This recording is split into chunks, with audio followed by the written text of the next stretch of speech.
Oh, right now this spring, man, I'd have to say I-40 across to Arizona. It's brutal, and you can't get away. It's both lanes, it's shoulders. I mean, it's brutal. Yeah. And right now we're shipping a lot from California to Texas, New Mexico, so there's no other way, and it's killing us. Yeah. Jeez. Have you had any damaged equipment because of roads? Oh, absolutely. I mean, I've got a couple other trucks, so we've lost tires. I mean, alignments are shot. I mean, it's pretty rough.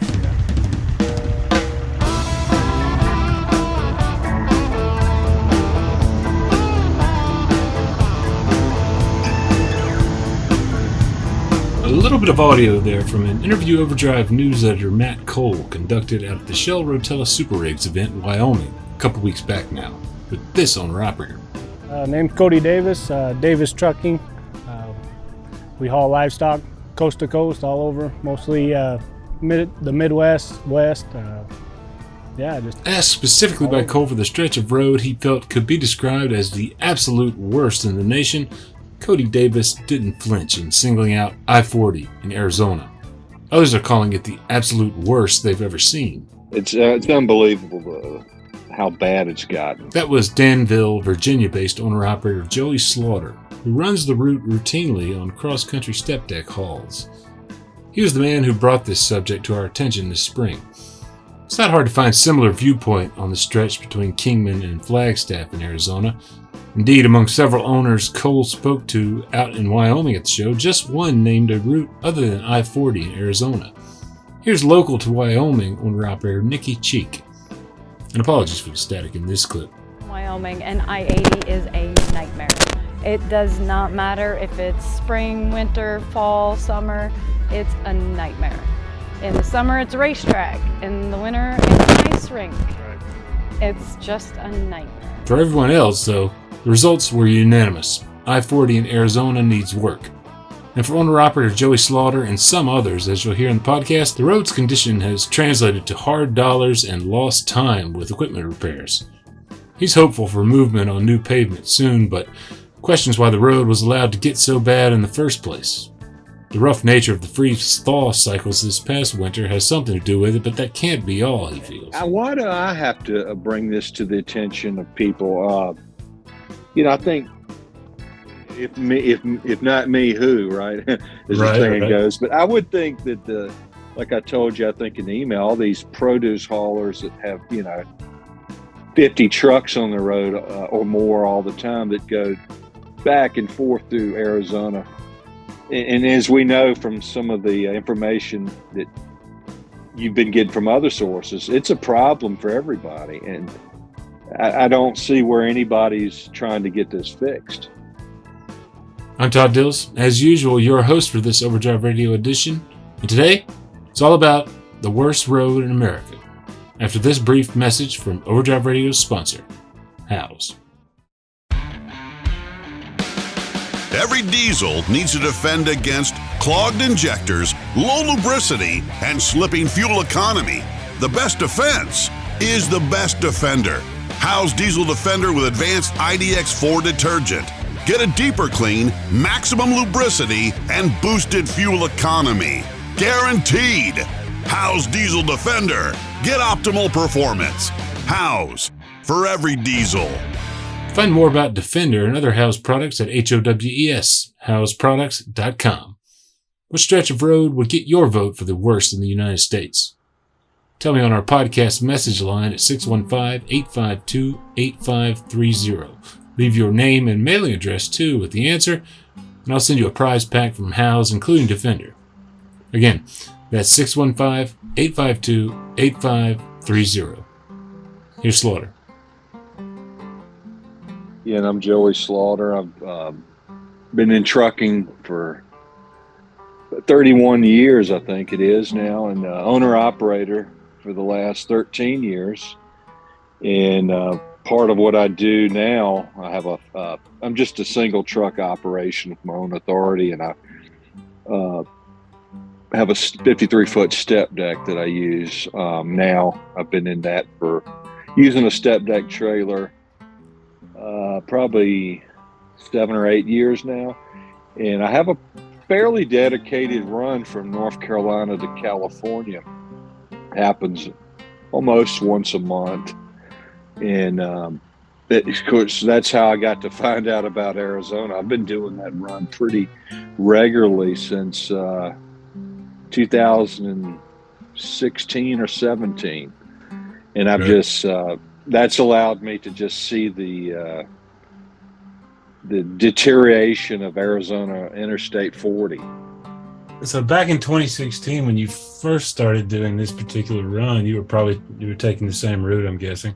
Pretty much, yeah. Yeah. Is this something that's just gotten worse and worse over time, I guess?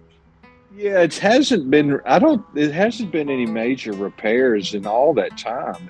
There's even time periods where they'll close lanes of the interstate, not because of road work, but because of it's just almost undrivable. And that's just not. They don't have a good plan to fix it. New Mexico is regularly closing long sections of interstate and working on it. And Arizona's gotten in the road is so deteriorated, is what I'm trying to say. They can't even close a lane to fix one because everything is bad.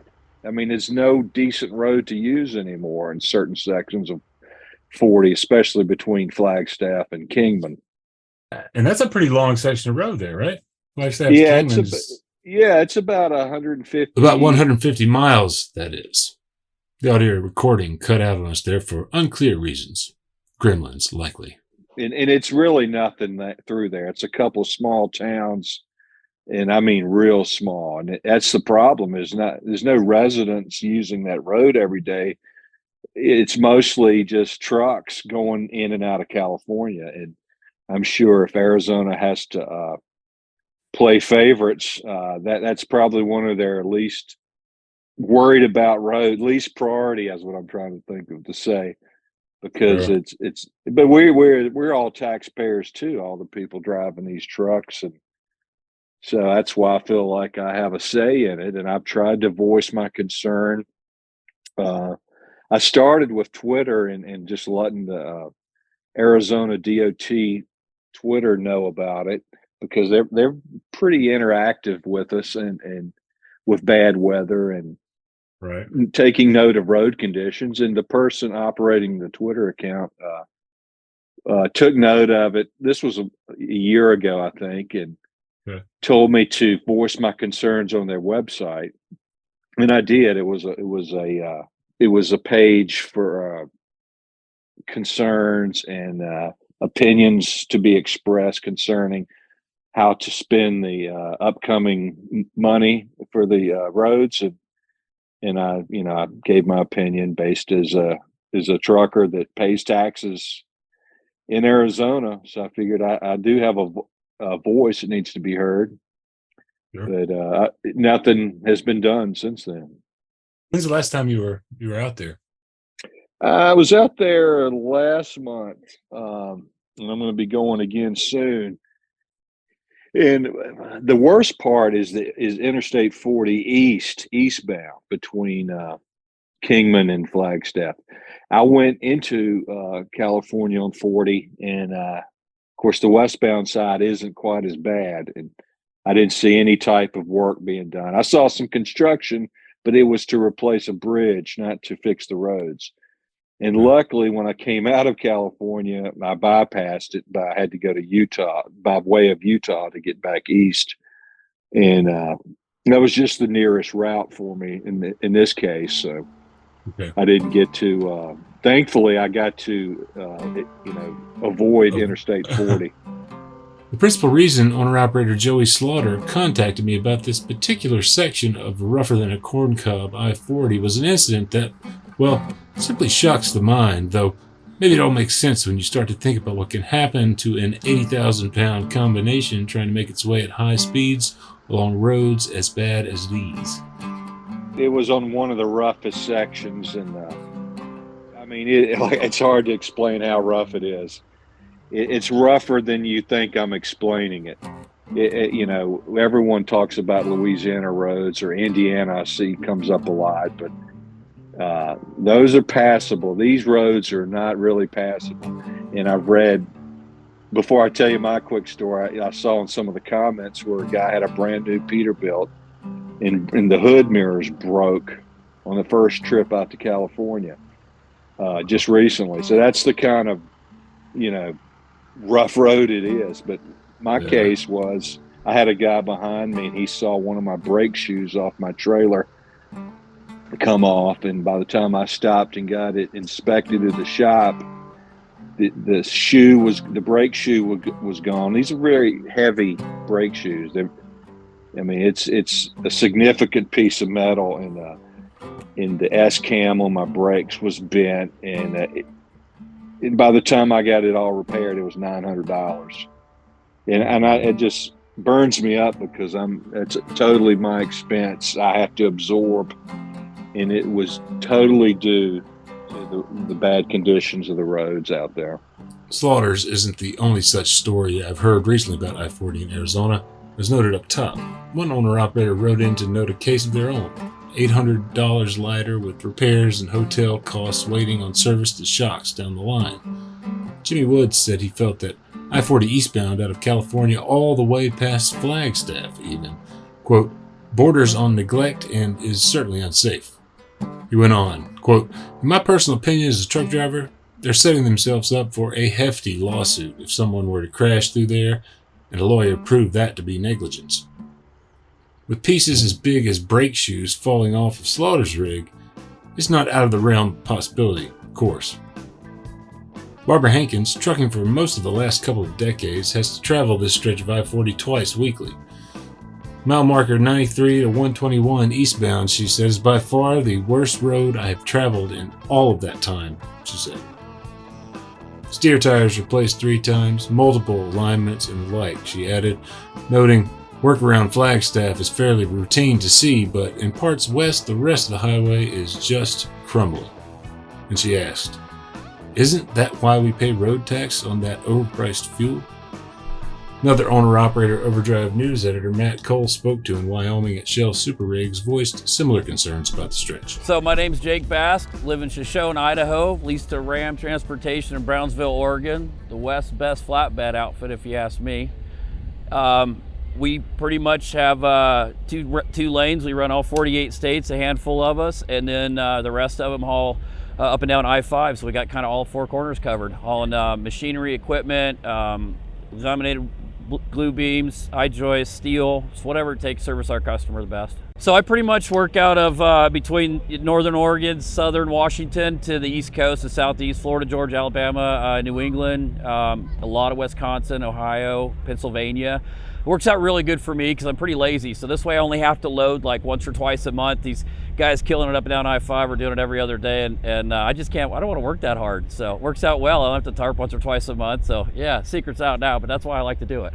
Awesome. Good deal. Well, in the last couple of years, it's just everywhere. I'm not trying to get political, but this infrastructure has gone into garbage. So I mean, I think right now, and I know I could probably name you 20 guys that are screaming at me to spit it out, between Interstate 40 pretty much the entire way, but literally the most unsafest stretch of road in my opinion right now is between Kingman and top of Flag probably. On the other side it gets just as bad, don't get me wrong, but everything is just falling apart right now. And then they want to pull us over and write us a ticket because we've got a cracked brake liner or something, or a shock bolt broke.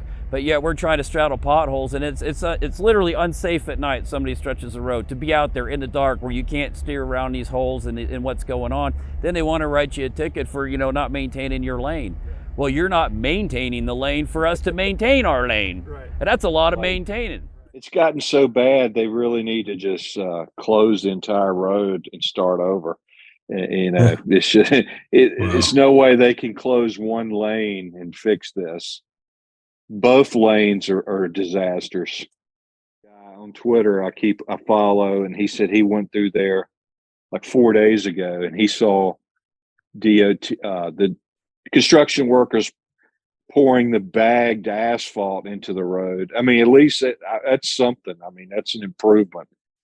but they weren't Right. even tending to that. And there's been cases where people get killed when the roads are in such bad conditions. I've heard of in your beloved South Carolina on Interstate 95 a while back, a chunk of concrete came up behind a dump truck and flew into the windshield of a car and killed a lady.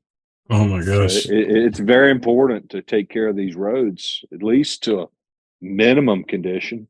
So what your colleagues saw out there was a kind of cold patch kind of stuff. Yeah. Happening. Yeah.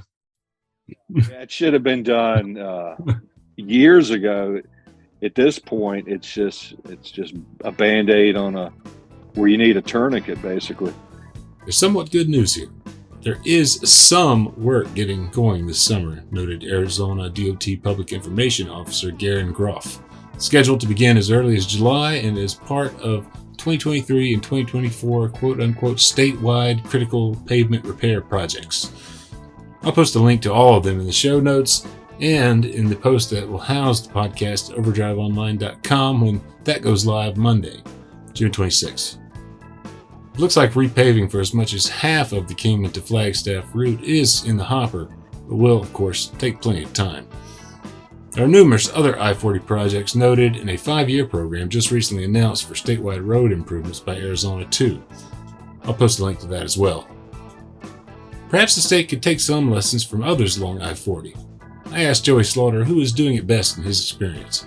His answer wasn't very far away from Kingman at all. We run Interstate 40 primarily. And I mean, I know every square inch of I-40 from Barstow, California to Wilmington, North Carolina, and that's the whole stretch of it. I'll tell you what, California, with the exception of a couple of roads out there, has done a great job, and I've been kind of impressed with Caltrans. That's their DOT. They've got a real nice. The road surface is good in most places, and they're always doing work. They do a lot of work regarding drainage. I noticed that they're always getting water drainage work done. Okay. I guess out in the desert, it's very important when it does rain. Yeah, you can tell it must be a big problem for them because they're always out there working on that drainage. Any other states along the I-40 corridor that's Arkansas. I mean, Arkansas I-40. They're always working on that. That's pretty good shape as far as between Little Rock and Oklahoma state line. Okay. Between Little Rock and Memphis, that's another story. It's just so much traffic on that road. That's one of the busiest stretches of interstate in the country, as far as I can tell. You got all the 81, all the traffic from the Chicago area and the Rust Belt coming down, that comes down 55 and gets on 40 to go down to, Dallas and Houston, Texas, and plus all the east-west traffic. It's just way too much traffic on that road, just kind of like Interstate 81 is. But once you get west of Little Rock on 40, it's pretty nice up there. Yes, it is. Smooth sailing. And how about you? What's the absolute worst stretch of road you encounter on your hauls today? Who's doing it right, too? Dial in our podcast line to tell us at 615-852-8530. Again, leave your name and mailing address also, and there could well be a bottle of Howe's Diesel Defender in it for you. Again, find links to work at least planned by Arizona DOT in the show notes wherever you're listening. Overdrive Radio is on Spotify, SoundCloud, Apple and Google Podcasts, Stitcher, and most anywhere you can find them. Subscribe so you don't miss an episode, and if you're enjoying these, leave us a rating or review there. Thanks in advance for it.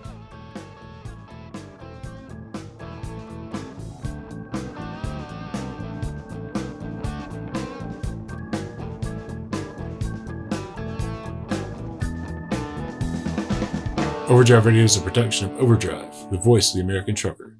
It's edited and produced by me, Todd Dills, with the acoustic guitar and other support of trucker-songwriter Long Haul Paul Marhofer.